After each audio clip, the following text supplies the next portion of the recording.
Awesome. So I know we did have a couple more people, or Ravi join here. So Ravi, if you missed the front end of it, I'm not sure if you were on our past webinars. So these webinars here are really catered to helping you guys learn and better understand your CRM system. It's a Q&A session. For the most part, I do obviously fill in. I'm not going to sit here and just hope that you guys ask questions, but it is intended for you guys to learn more, ask questions about, the different features or, items within your CRM or even your website, because again, we have websites that are powerful tools that are built to help us generate business. And so the more you understand your product and how to use it, the more successful naturally we're going to be at it. So I will start here just with some basics. So while I'm asking, again, anyone that, Ravi, if you're joining, you guys can raise your hand if you have a question that you prefer to ask verbally. Might be easier for some questions. You do have the Q&A and you do have the chat as well that you can utilize to ask some of those questions in here. So one of the things that I'll start with in here, and it's something very basic, is our lead alerts in the system. The lead alerts are what tell you through either email, SMS, or both, various activity that your leads are getting up to, so you can respond and act on that as you see fit. So up here in your user profile section, you do have your user preferences. When we go into the user preferences, I'm just going to zoom out so it looks similar to yours. When you log in, you do have your menu items all at the top. So we'll kind of go over some of the things that are available to you in this user preferences section that you may find valuable. So we'll actually just start at the profile section to see if there's anything that you guys missed to add or you weren't really aware of. So this, of course, is your generalized information. So it's all your contact information in here. You can change it, first name, last name. This is what's going out on your email communication. Okay, so that's where you can change that. You do have the ability to add your profile image in here. So often enough with your websites themselves, they do have a spot if we're using and pulling data from your CRM to fill the about sections. This is the image that it's pulling from. So you can always upload your own image there. Now, the contact information. So the receiving email, so sometimes you may have an email that you log into your CRM with, but you want to receive email notifications to an alternate email, not that same email, or maybe multiple emails. So the difference between the receiving and the CC. So the CC is if you have, let's say, an admin that you want them to just get notified only when a new lead comes in, for example. That's where you'd put their email address here. Now you can add multiple and comma separate them. So if there's more than one person you want to get notified of those alerts, you can add more than one. As well as your receiving email is all the incoming email. So if somebody is sending a response to an email that was sent out, they're using a contact form on the website, that's what this receiving email is. So if you were to include somebody, and again, you can just comma separate those. So I'm just going to use one like this to show you.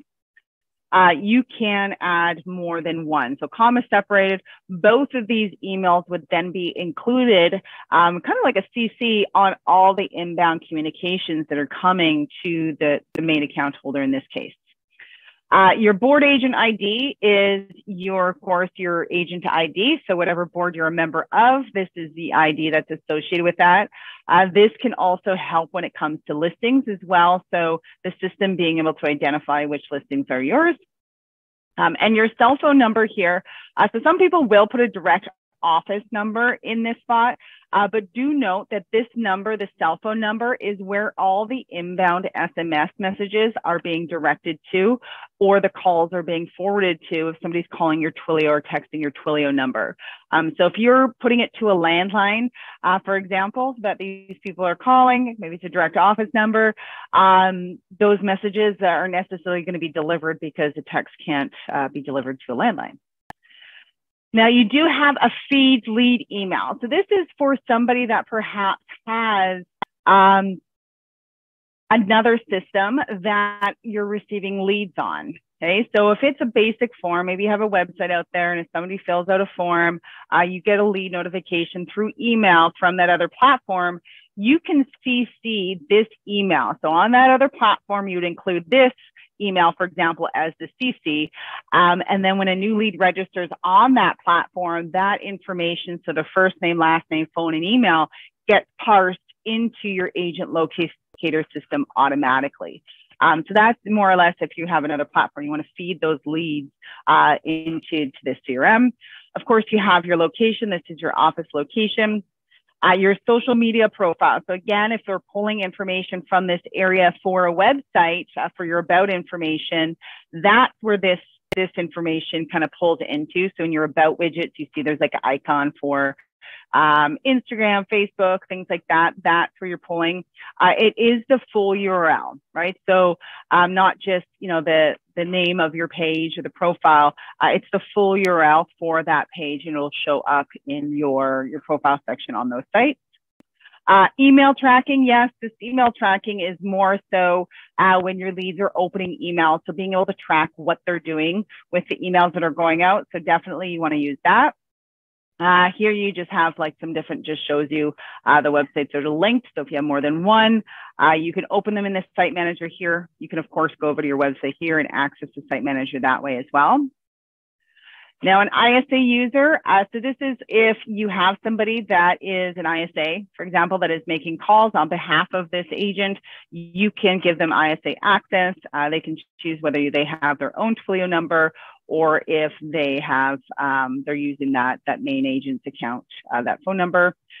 Now, the lead welcome campaign, I would not play around with this. This is a previous setup that we used to use for incoming leads to automatically throw them on just one of these campaigns. You obviously have a magnitude of additional campaigns now that you can choose from. So typically this, you're going to just leave empty. If you have something here, it will automatically run on top of the other campaign you have selected, just so you're aware. Now, the default save filter, this is a filter that if there is a specific filter, and of course you can also save this on the dashboard as a default filter as well. But if you have a specific filter that you want, whenever you log into your system, it just automatically defaults to that filter. So that filter is automatically applied. And then down at the bottom here, we do have your password information. So if you do want to update your password, you're going in here and changing that. And then, of course, your two-factor authentication. So if you want to turn that on or off, this is exactly where you would go about doing that. Your phone account here, this is everything to do with Twilio. Do not touch it. The only thing I would ever say is save these Twilio settings. The authentication key is always hidden. So once we apply it, it is hidden. It is a very secret key. If you have a copy of it, and even if you sent it in an email to Twilio, they get mad at you because now they have to give you a new one. The authentication key is what allows somebody to access the back end of your Twilio account and phone number and stuff. So it just prevents people from, hacking into your Twilio and using your number, for example, or accessing that number for, not so great intentions, let's put it that way. So that's your phone information. You do receive the SMS notification. So this is really, yes, I want to get notified about various things through SMS. So we have this toggled on. Now, as we go into your lead alerts. So your lead alerts here allow you to control how the system is notifying you about various lead activities in your system. Now here we have the receive daily reminders about tasks. For most of you, this is toggled on or should be toggled on. If it's not, I do encourage that you do it. And then you would select exactly which tasks you want to get reminded about. So we by default will do it for the ones that haven't been started, they're in progress, or perhaps we're waiting on somebody else because we've assigned it, we've assigned that progress to that state. What this does is every morning, that morning of tasks, you would receive an email letting you know of all the tasks that are due for that day that have any of these statuses. So it just allows you to kind of see what's in front of you as far as those tasks you may have set for yourself. Now, here we have the various different lead alerts that are available in the system. Now, majority of these are going to be toggled on for you. And And you can, of course, adjust them. So do you want to get an alert when a lead registers? So yes, we most definitely want to get those alerts. And you can choose how you're notified. So by default, it's email and SMS, but you do have that ability to change. If you are more of an email person or SMS, you can change it as you see fit. Now, this one here, when a lead becomes active after the first time after 4 hours. So this one here, we always have it either off on no or only on select leads. If you turn it to yes, this is where it really depends on how you are utilizing and taking advantage of those notifications. Because every time, if you have leads that are active and every day they're becoming in your system once or twice a day, you're going to get notified. You're going to get an email or text message or both. Just depends on your settings here. It can become a little much, right? So we start to overlook some of those notifications. If we're not actioning them. If we're going to be someone that actions those notifications and jumps in and really checks out those people daily, then by all means, leave it on. But if you don't feel like that's you, definitely either turn it off or keep it on select leads, because on the lead itself, you can select if you want to get notified of their activity. So if there's certain people you want to watch, then you can specify which people you want to specifically watch. Alert when they look at a property 3 or more times. Again, we have this set to yes. Again, you can change this to some notifications you may want to get by email, some you may want to get by text, and some you may want by both. So again, you can change all those.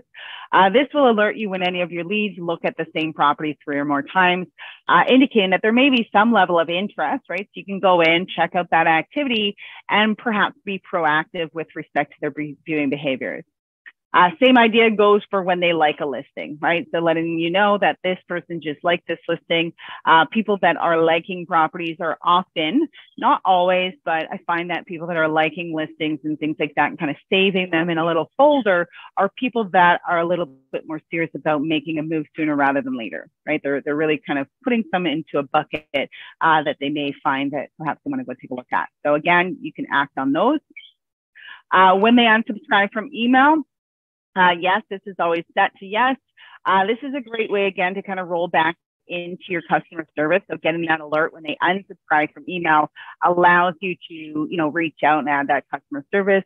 What you'll find sometimes is that you're often able to resubscribe a lot of these people. Some individuals don't realize that they need to unsubscribe. Some of us, I know myself, will go through my email every now and then and just start unsubscribing from so many things because we sign up for so many things, it seems like. So it's not necessarily that they meant to unsubscribe from you. They may have just been doing an inbox cleanup. And sometimes it could just be a matter of them getting too many emails, right? So maybe they aren't finding a move right away and they're getting daily emails about listings and it's too much. You, of course, can, offer them listings that are a little bit less frequent in situations like that. Or perhaps they like your email newsletters, for example, but they're not ready to look at listings yet. So you can resubscribe them and make sure you don't turn on the listings, or vice versa. Maybe they don't want your newsletter and all the other stuff. They just want the listings, right? So you can, allows you to provide a little bit of customer service there. You do get notified if they create additional searches. So if your lead is on the website and they're saving new searches to kind of let you know about that, this again is a way to be proactive into their account, see what they've created to save search for. It could also indicate what they're exactly looking for as well. But sometimes when you look at the account, some leads will create multiple saved searches, all that are very similar to each other, or it may give you the ability to just kind of modify it to one saved search. Each saved search means a listing email to that lead. So if they've created 5 saved searches, I can promise you they could sometimes get 5 emails a day from you with respect to the listings that match that, right? So that could potentially cause somebody to unsubscribe because they think it's you that's spamming them, but reality is they set that up on themselves without realizing that they're going to get an email with those notifications daily. Now, if somebody submits that qualifying questionnaire. So on your lead gen sites, there is that questionnaire that does pop up, asking them questions. You want to get notified when somebody does complete it, right? So any of these changes in there, you guys have control over, And then of course, if you do, making sure that you save it. As we go into the integrations, so the integrations allow you to integrate your CRM system with Google. So if you do have a Google, like whether it's Gmail or a G Suite account, you can add it in here. Now, what this does, for example, you can send an email through Google. It's not accounted for. We cannot see if they open it, click on it, any of that. So just be aware of it. The tracking just goes out the window. And if they reply to that, of course, they're replying to your Google account or your Gmail account now. So that inbound communication also isn't going to be logged in the CRM. Where you're going to find this most beneficial, in my personal opinion, is the integration with your Google Calendar. So if you are somebody that uses a Google Calendar, this could be beneficial. And what happens is whenever you create a task on one of your leads in your AgentLocator system, that task will automatically pop up as a calendar event in your Google Calendar at the day and time you select that task for. The calendar event will have the title of the task, the details that you set for the task, as well as a direct link right into that lead. So if you're on the go and you're not at your desk, you know, and all of us know that Google Calendar that use it sends a push notification reminding us of our tasks, you'll receive that push notification usually 10 minutes before. Is often the default for most accounts before that task is due. So you can action it on the go if you need to. Another way we don't slip through the cracks. Now, company settings here, this is just your Castle settings. So if you want to enable Castle settings, this is, again, we have this turned off because what happens with Castle is these people, and it's not necessarily that you need this right now, but definitely on our old system you did. But Castle was when people were just signing up, right? They weren't signing up for something specifically. They were just basically creating an account, right?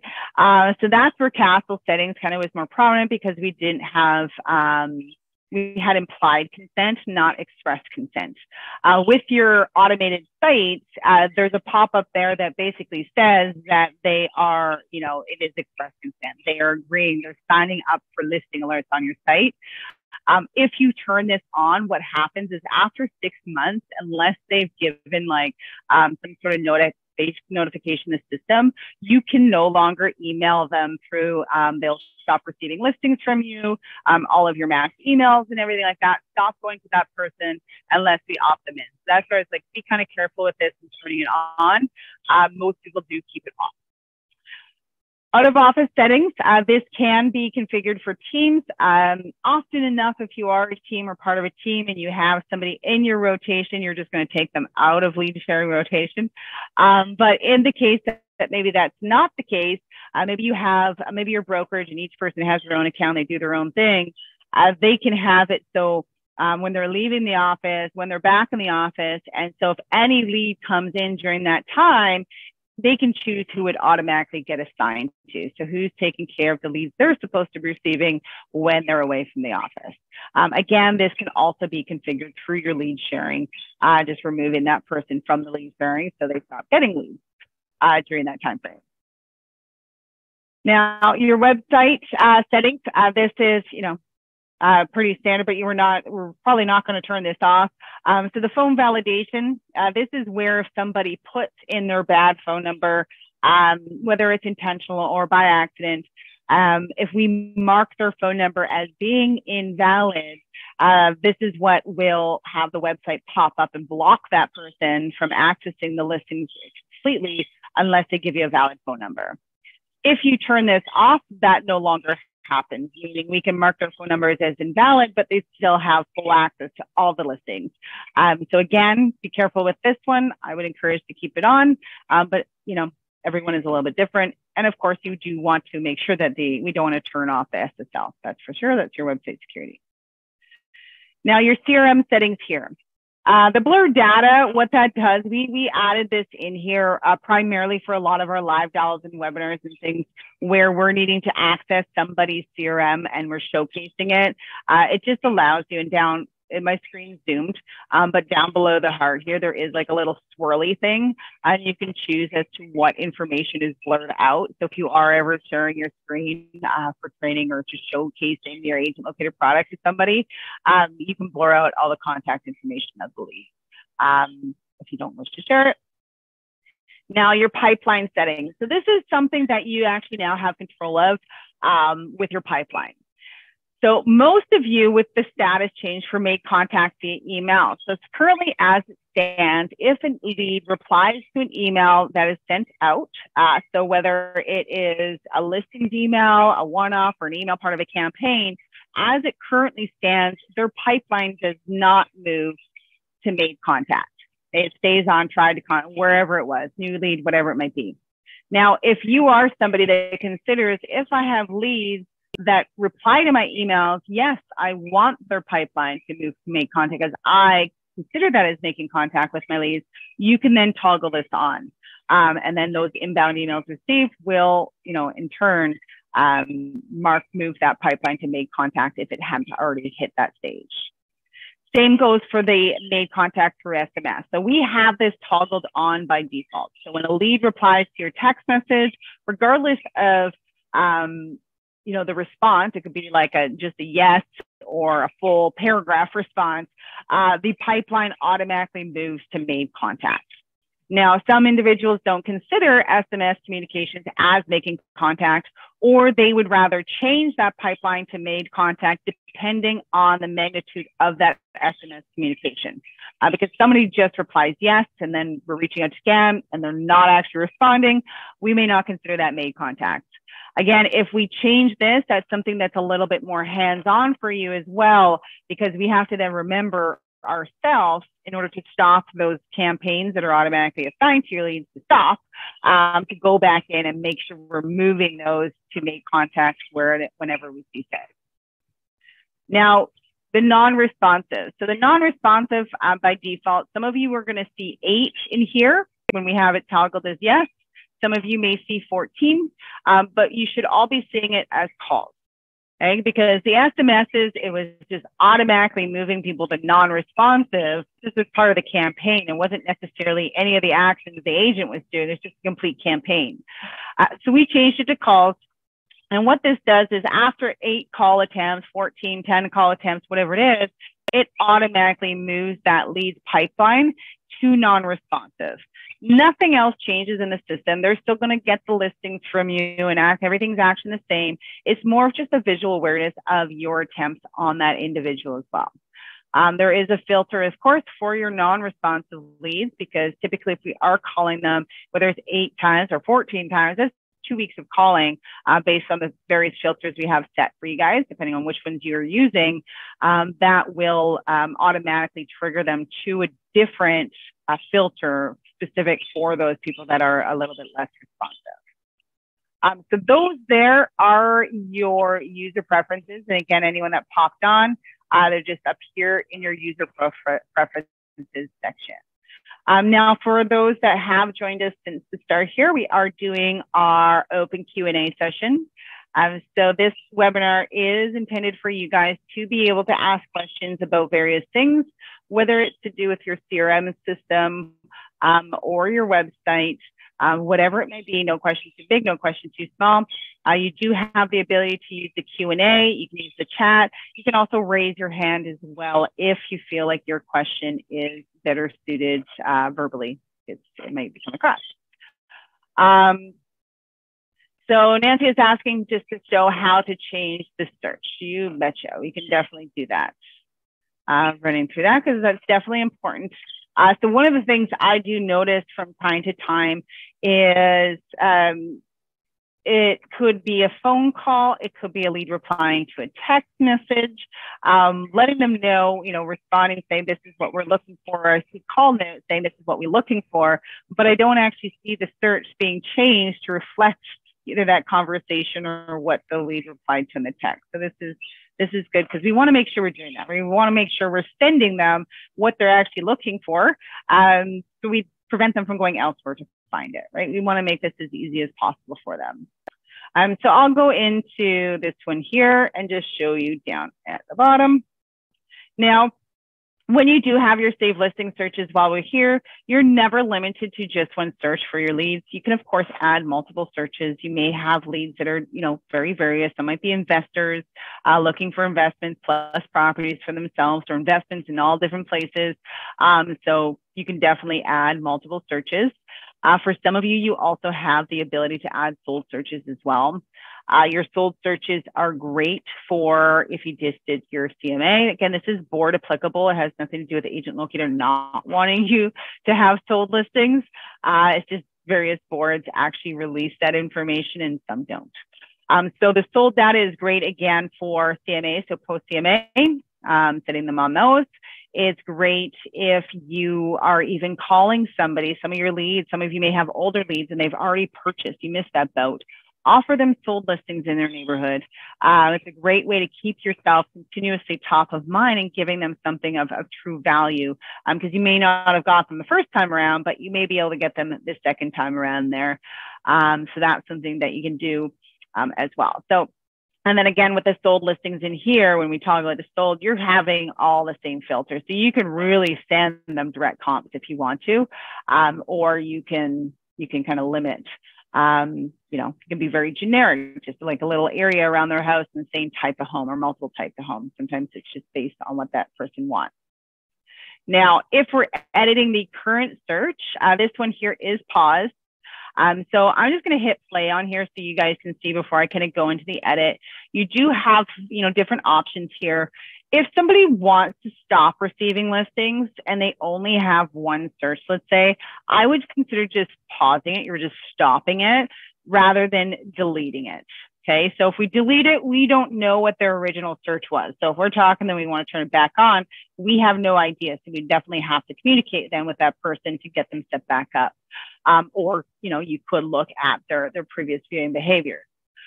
So pausing is recommended. Where you may want to delete it is, let's say you have multiple, the person has created multiple, we don't need them because they're almost all the same, then you can delete them so they're not all on the dashboard. This little button right here, the force campaign execution, is where you can force the listings to go out. So if I was to click this right now, this person is going to prompt me, but it would send them now all the listings that match this specific criteria. So where that comes in handy is after that phone conversation, let's say, where we had we learned a little bit more about what they're looking for, we modified their search criteria, we would then want to send them the updated list of homes right away. We wouldn't want them to have to wait to the next time that it's going to check to send those listings. So if we do want to edit this criteria, we are just going edit in here. We're able to see the types of, how it's currently set up. Now with the city aspect, you can, so these filters are all different. With the city, for example, I can just start typing and then select that city from that dropdown. So you do have also a subtype. So if you have a type of home, let's say house, for example, it's going to send everything that's a house or classified as a house. Subtype is the subtype of what a house is. For example, we have detached, right? So a townhouse, different things like that. So we can then kind of specify what types of properties we're looking for. Of course, you have your range. That's pretty self-explanatory with respect to that. Then depending on your board, a lot of our boards, and we're always aiming to get more and more filters added to the system for you guys. A lot of these filters are reflected of your board, but also some of these times we don't have full control over what we have access to. So it's all relevant to that board and what they release to third parties. So if there is a filter that you are looking for when you are trying to create these for your leads, and it's not there, just reach out to our support team, because our MLS team, our feeds department does look into that to see if there's a way to get that specific filter into your board's options here. Simple as just going add new filter. And let's say I want to do bedrooms, for example, right? So we do have the bedrooms. You have equals to or equals to or greater than. So some of your filters have options in the middle. Some of them don't, okay? And some of them vary. So equal to or greater than would be me saying, like, I am looking for a 4+ bedroom home. I need at least 4 or more bedrooms. okay? There's that. You also have, so in some, for example, you have bedrooms plus, so these are the bedrooms that would be in the basement. You also are going to have, this is Treb, our release is coming out Wednesday. We'll have another one that's bedrooms total. So if you have somebody that just needs 6 bedrooms, doesn't matter how they're spread out through the house, you would have bedrooms total is 6, and it would show you all the listings that have, 4 plus 2, or maybe 3 plus 3, all those homes, so that you can look at it that way. But you do, as you can see, have in general cases, magnitude of filters that you can use. Now, some of you do like to use Polygons. So Polygon is a great way to draw a very large, specific, or small, it could be small or very large specific area. A radius is similar, but you're dropping it and it only goes so big. So Polygon is sometimes, allows you to be a little bit more creative and cater specifically to that person, especially if they're trying to stay within specific boundaries. So when you add the Polygon, and we show it in the map here, I'm just going to type in Toronto. Now, when you do the Polygon, if you are doing an address, it does not drop a pin or anything like that at that specific address. It just kind of zones in right into that area, just so you are aware. So with this, so for example, if this person was looking like all the way to Mississauga as well, I can draw an area all the way over to Mississauga and cover a large chunk of ground. If I'm only looking, let's say for in the Toronto area, I wanted to be specific, I can drop, you just click on the map to drop your little pins as to where you want them to fall. So you do have that ability here to be very creative and specific as to exactly where we want to be searching for these properties. Okay, so if I go down now and hit apply Polygon, you're going to see like all the map coordinates that coordinate with that. I'm going to take this off. And I'm going to change this number to a little bit higher, just based on the area that I selected. And then once you add any of your filters here, you can just go apply filter. It's going to show you now the listings that actually match that criteria that you set out. Now, if you want to save this, of course, we're just going to go save. So apply shows you the results of that criteria. Saving it's going to save it. Now, with the Polygon, one thing that you do also have is the ability to set multiple polygons for one specific person. So where this is great is, and where you can utilize it is, let's say you have a client that's wanting to stay or looking within boundaries of, let's say, 2 or 3 specific schools. Or maybe you have, you work in working with somebody that wants to be within a certain vicinity of a golf course, just certain things like that. You can have it so that there's multiple searches. Now, multiple searches you would actually do through the website. You can't do it through the back end here. So let me just quickly show you what that would actually look like. Agent.ca, that's not what I wanted. AgentLocator.ca. So when you have, and I'm just going to close this out to kind of show you here. Now you can always log in as this person through one of their emails. Okay, so if you sent them listings, you can click on that and you can go and you view. Once you view through the email, just so you're aware, you're logged in as that person. Okay, just so you guys are aware. There is sometimes in the search area, for example, when you have your search, different things, and I'll show you after, because I'm going to do it on here, and I'll see it, you'll be able to see it after, is a little bar that says that you have to edit it on the website. And so when you click on it, it'll bring you into the website as well.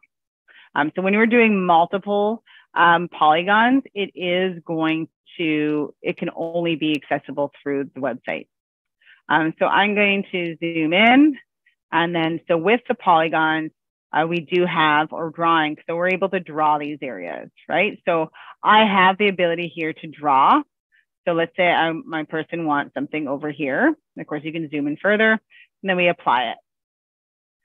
Now we can also add additional boundaries. So maybe my person, cancel that one, add additional. Maybe my person also wants an area over here, and I want to apply that. So we can create multiple different pockets for these individuals. Okay. if we're on the client's website and we want this saved as part of their search, we are going to basically, we would save it, right? So if I go on here, I'm just going to show you, you can see this one because this is the count. So I clicked on the leads account, if you recall. And so we can see the current polygon that's added for this person. Now, if I want to add the additional boundary, so I want to add the additional boundary, and we'll just kind of, I'll pick kind of like over here and just kind of draw a funky little location. Maybe they want there as well. I can now go apply. Okay. Now, if we're on the clients, we just want to update the search. If we save this as new, it's going to create them a whole new saved search, which we most cases we don't want. So we're just going to hit update. Now, when we go back here, I'm just going to hit refresh just to make sure this all refreshes the way I want it to. When I go up here and go into the edit, this is where you're going to see that bar. Okay, so because I also added the type of home, the type of townhome multiple, and then the multiple polygons. So again, you're going to see this if there's anything that may need to be edited on the website. So if we need to click here, again, it's going to bring you into that website for you to make those edits right from the website. And that's why when we have like the house and the townhome, that's where it's referring to. If I want to change this at all, I have to change both of those on there. Any questions surrounding that? There's a little bit, it's a lot of stuff I kind of just spit out at you, but we can always help. So sometimes there's, we're trying to figure out how to get with these filters, but always, reach out if you need help with a specific filter in here, because sometimes it can be tricky in figuring out exactly how to populate it. Now, each of your leads will have a scheduler. So by default, your leads are set up to receive listings once a day, provided that there is a listing that matches their criteria. If there isn't a new listing, they're not getting an email from you. We're not spamming them with repetitive listing emails of all the same properties. Now, the time of day that they're set to receive those listings is at the time of day that they registered at. Okay, so for your leads, this will all be different. It's all different times of the day. You do have the ability to change this. Just note, if you are changing it, it is a 24-hour clock, okay, just when you are changing it. Now, you also have the ability to scale this up as well. So if you have an active buyer, perhaps it's in your car, you can scale it so that perhaps it checks morning, afternoon, evening to see if there's any new listing that's come on the market since the last check that could be sent to this person. What this does is it potentially gets your leads, those listings the same day they're listed versus waiting to the following day like the majority of other platforms would typically be doing. Now, also in connection to scaling it up, you also have that ability to scale it back as well. So sometimes less is more. I do encourage that you ask, never assume. I never assume that somebody doesn't want listings, even if they are further out. Because a lot of us just like looking at properties, right? We like to see what's out there, and it also gets them excited. The less often they're also receiving emails from you, the less chances that they're actually going to open them, right? So I always just encourage asking, but you can specify certain days of the week. So maybe you just want it every Monday, or maybe one day Wednesdays and Fridays. Again, you can have control over that frequency. Maybe you only want it every couple of weeks or once a month. Now, I don't suggest once a month because, again, that's only 12 touches a year that you're banking on them opening and looking at a listing if you're wanting to look at that activity. Now, one of the things with the schedule that you guys should know that it actually acts in your benefit is the frequency will automatically adjust reflective of your lead's engagement in those properties. So if your lead stops looking at listings for 30 days, I believe it is, it naturally starts to slow down. So it'll start to go to once a week for that person. Then more time passes, they're not engaging in anything. Then it goes to every 2 weeks, and then it'll go to once a month. The reason behind that is to help prevent those emails from going into spam. So the less frequent you're sending people things that they're not opening, the less likely your email is going to start getting flagged as spam, right? So it's in protection for that. So if you do notice again, if somebody hasn't been active in the last 30 days and they're all of a sudden become active, you're going to get that lead alert that we went over. But also that's just kind of checking their search to see if it's been scaled back a bit. Because if all of a sudden they've been active and they haven't been looking at listings in months and they all of a sudden become active, make sure that you kind of bump their frequency back up to daily. Because again, if they're now all of a sudden kind of curious in listings, you want to try to catch it again and catch that activity. Now, anytime we do make any changes here, we would just make sure we update that, right? So update and save, make sure you save those changes. Okay, I'm just making sure. So hopefully, Nancy, that answered your question, and anyone else benefited from that, just learning that.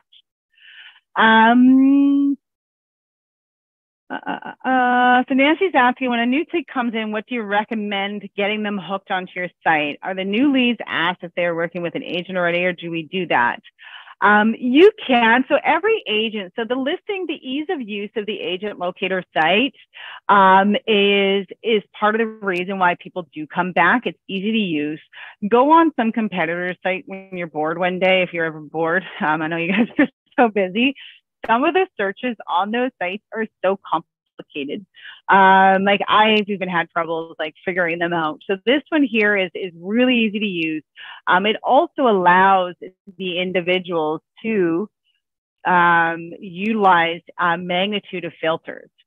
So these filters, basically, we've given the leads the ability to narrow down these properties like you would as an agent. So they have so many different ways to really be specific, and it's easy. Again, it's not complicated for them to utilize these filters.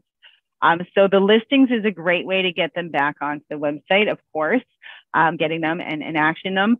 Also with the app, okay? So the app itself, all of your buyer leads, for example, you can see here, like this link, they all have their little unique app link. Last session, we did go over, you do have a unique app link as well. So one very generic one that is used, you can use for lead generating. But what we find is that when somebody does download the Home Locator app, 80% of those people that download are actually using the app versus the emails to be able to, browse properties. Because again, they can pull it up on their phone while they're driving around and pull up properties in the different neighborhoods that they're in.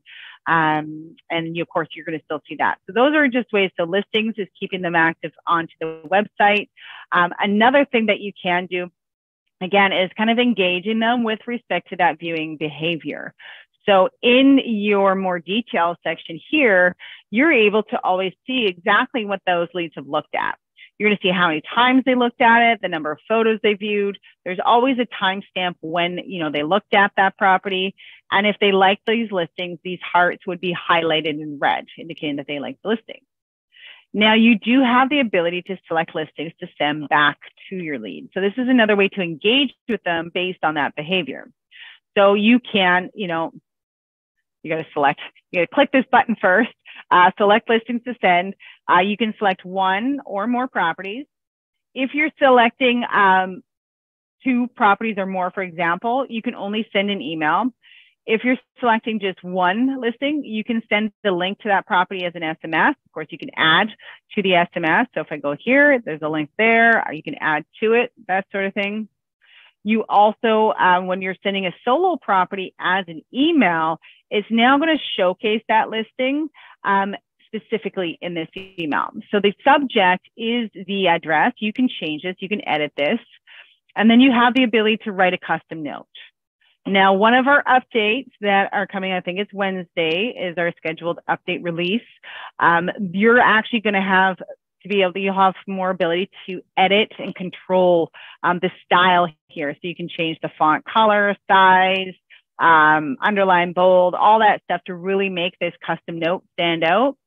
So that's coming, I think Wednesday is our launch date for that, this Wednesday. But you can write a little note like, hey, Crystal, noticed you like this listing at 19 Gondola. Was there any additional information I can grab for you about this home? All right, so you can put that in there just as an example. The email then, when we are sending out a singular property, the little note's going to go right here. But now we're showcasing that specific home.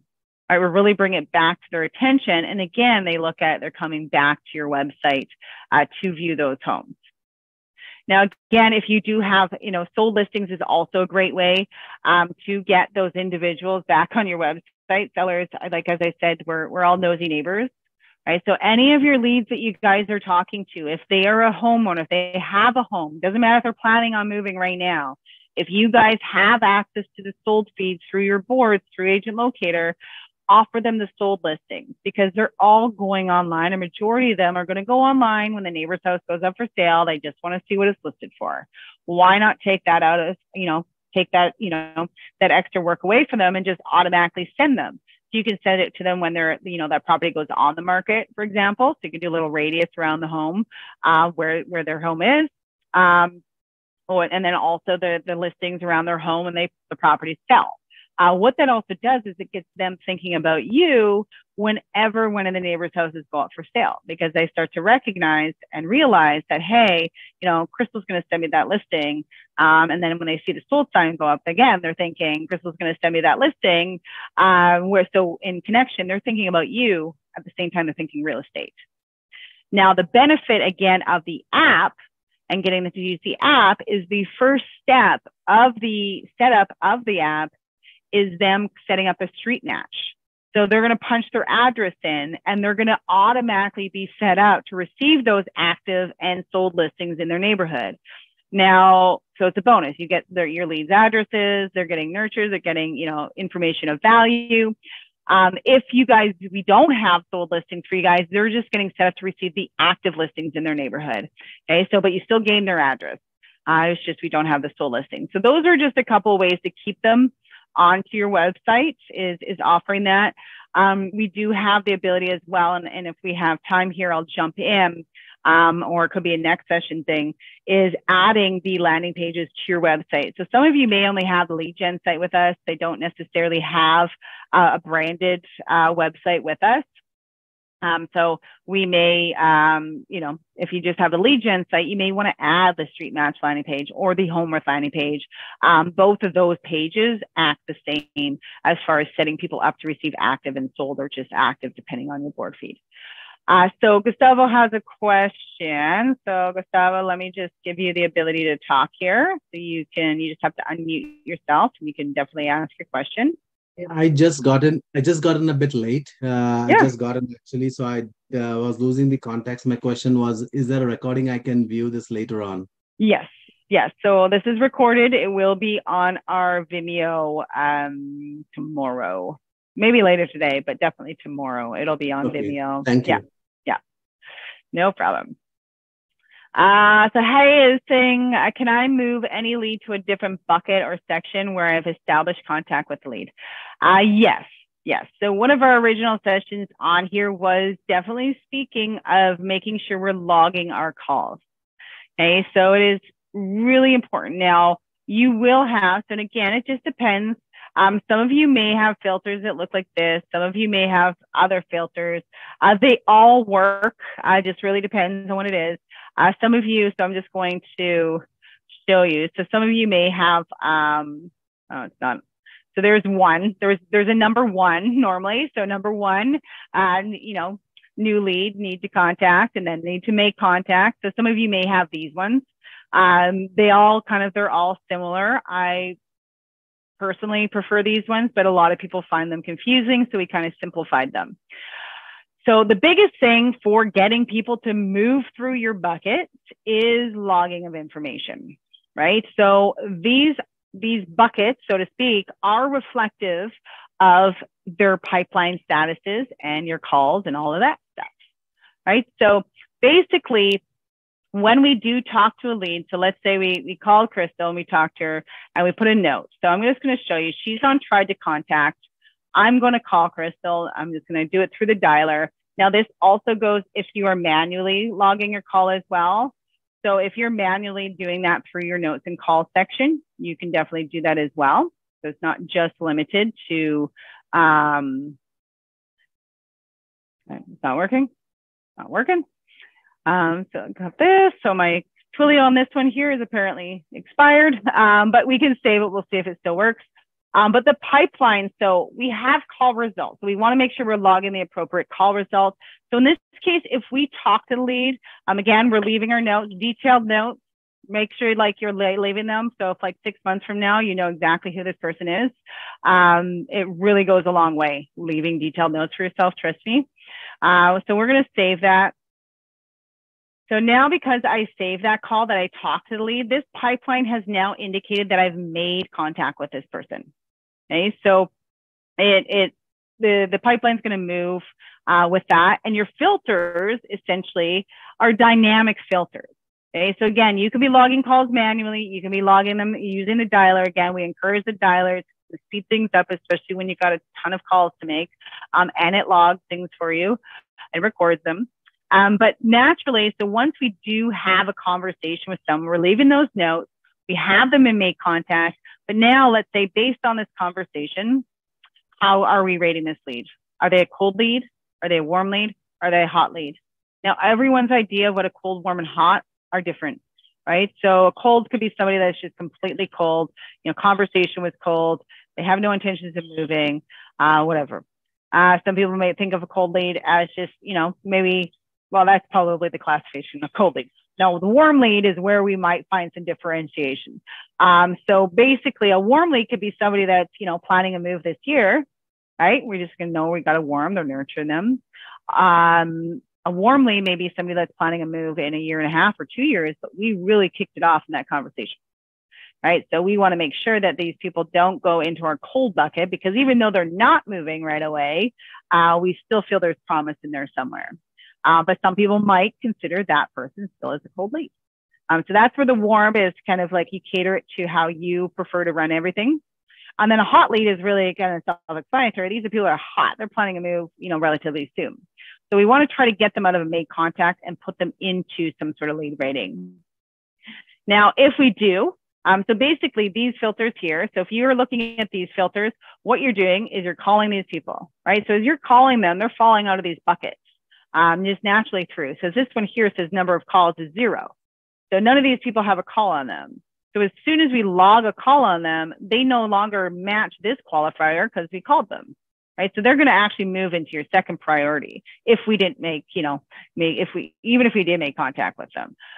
These ones here again, and why we have it like this, so we're going to call them every day, because we want you to call them, even though you talk to them, we haven't put a lead rating and we haven't indicated how we should be following up with this person. So that's where, you know, detailed notes for yourself and then changing that lead rating. Once we do make contact with them and we put a lead rating on them, they're going to fall off of any of these 3 because they're going to now fall into one of the lead rating buckets. The hot leads are in here. These are all people that we are hot. We've set meetings with them, signed agreements. These are people that should be top of mind. You should know exactly who's in this list because we should be watching what they're doing on a very frequent basis and reaching out as we see fit. There's no rule here as to the frequency of your follow-up because these should be people that you're in close connection to, more or less. Your warm leads, this is where it's going to differ for some of you, depending on how you classify a warm lead, right? So these are all people that have their pipeline set to warm lead. By default, I think we have this set for you guys at 7 days to follow up with a warm lead every 7 days. Now, again, that might be too much, just because if we are considering a warm lead, that is somebody that is 8 months out, 12 months out, 24 months out. We're definitely not going to call them every 7 days, right? So you can change this. So this is number of days. So if you wanted to change it, so let's say, you know, my warm leads, I'm going to call every 3 weeks. I'm going to change that to 21 days. So you do have that ability to do so. And then you can update it. So if you update that, then this is kind of now the new filter. So this just keeps you on a schedule for follow-up with these people, just checking in on them. So if they haven't been contacted by phone or text in the last 21 days, they're going to be in here. So that just means I got to call Crystal or reach out to Crystal through text. Same like for Mike here. The minute I do, they would fall off of this list, whether I actually speak to them or not, they would fall off this list and show up again in 21 days from now for me to action that again. So that's one of the ways that you can use and kind of using those filters. Now, you also have, all of you in your system, I'm pretty sure you do, is the check-in. Okay, so the check-ins are something that, again, filters will be your best friend if you use them. If it'll keep you organized in your system, everything will be strategic and you're not going to feel chaotic. It's the minute that we start to feel like things are slipping that we start to get overwhelmed, and sometimes it's a lot harder to come back from that. And for some of you, if you're just getting into filters, then it's definitely it's more work up front because now you're playing catch up to organize your database. But once you do get caught up, you're going to find that this is, the amount of time you're actually spending on a daily basis actually decreases. Okay, so you can use these, but also in connection to, to your check-ins. Okay, so I'm just going to add this one and I'll add this one. So your check-ins, you can do it so that, let's say, if somebody, and this is more of like once you guys get to training, because we can customize your filters, but again, you have to be using them in order for it to make sense to do all that, because it's getting into the habit. So where are the 1 week check-ins? And again, so 2 weeks, it's again. So if they have a tag, 1 week check-in, and we haven't contacted them in 7 days, they're going to be on this list. Okay, so I've got 3 people on this list that have a 1 week check-in. This one has 2, quarterly and 1 week, but I have not contacted them by phone or text in the last 7 days, so they're going to be on this list. The moment I call Crystal, for example, maybe leave her a voice message, talk to her, send her a text message, she's going to fall off and show up in 7 days from now for me to do that again. So it's just applying the check-in tag to your lead. So that's one way. And again, we can go through various because everyone uses these differently and what's going to be easiest to understand. But just kind of starting with the basics and then enhancing them. Your 2 week check-in, same idea, is 14 days. Then you have monthly is 30 days, quarterly, 90 days, and so on. As you can see here, there's nothing to do with the lead activity. So when we're checking in on people, especially somebody that, say, we're putting a quarterly check-in on them, it's usually because they're not moving anytime soon. So we're not going to have to call that person for 90 days. So this is how your time kind of slowly, you're not calling people that don't need calls yet by organizing yourself. In like 6 months, you might call a lead today that you don't have to follow up with for 6 months. So that's one less person to call regularly, right? So if you notice in here, there's nothing to do with activity.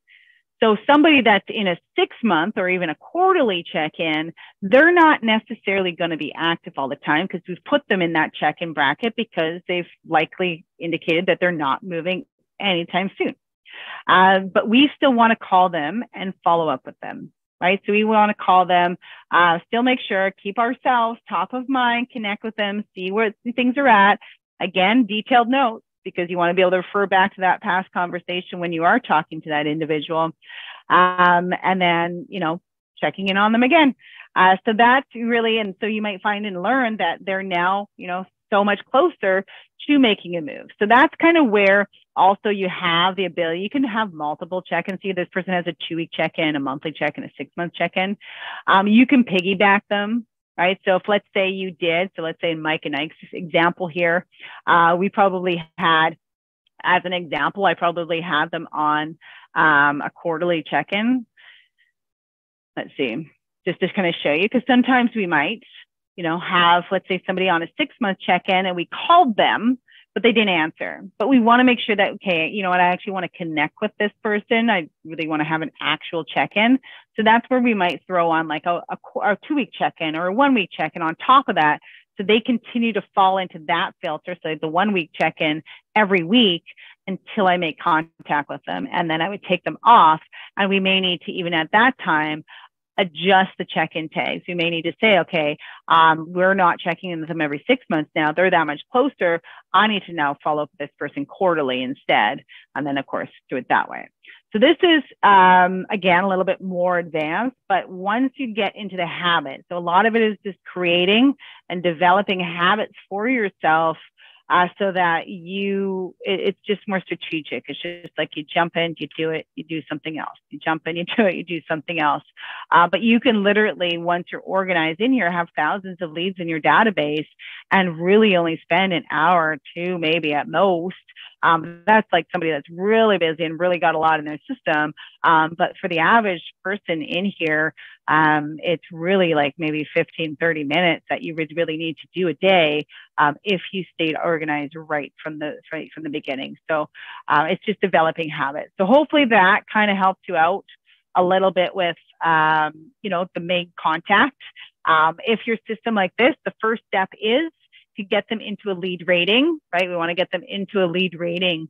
And then, of course, if you want to start dabbling into more in-depth filters, and that is also an option. I like people to start off somewhere to create a specific habit, and then get comfortable with that, and then kind of, grow on that habit as well. So I'm happy to help. Nancy. Perfect. So that's really it for today. We're at our 1 hour. So again, if you guys have more questions, these sessions here are really Q&A based. I do obviously start and steer and kind of try to guide in different things to kind of bring and prompt different questions about different areas of your CRM. Next week, perhaps we'll have time, we can jump into the lead generation site so you guys can learn how to, and it will work on your branded sites. If you have a branded V2, it's already on there. But let's say on your lead generation, your unbranded sites, if you want to learn how to add the landing pages for home worth and Street Match, if you want to, because that's another thing that will help bring people back to your site, or see it at least, because when they're looking at listings you're sending them, they're going back to your website to look at those listings. So if all of a sudden they see a new menu item like get your online home value, they may inadvertently click on that and fill that information out as well. So then you're getting notified that this person is also a seller lead or potential seller lead as well.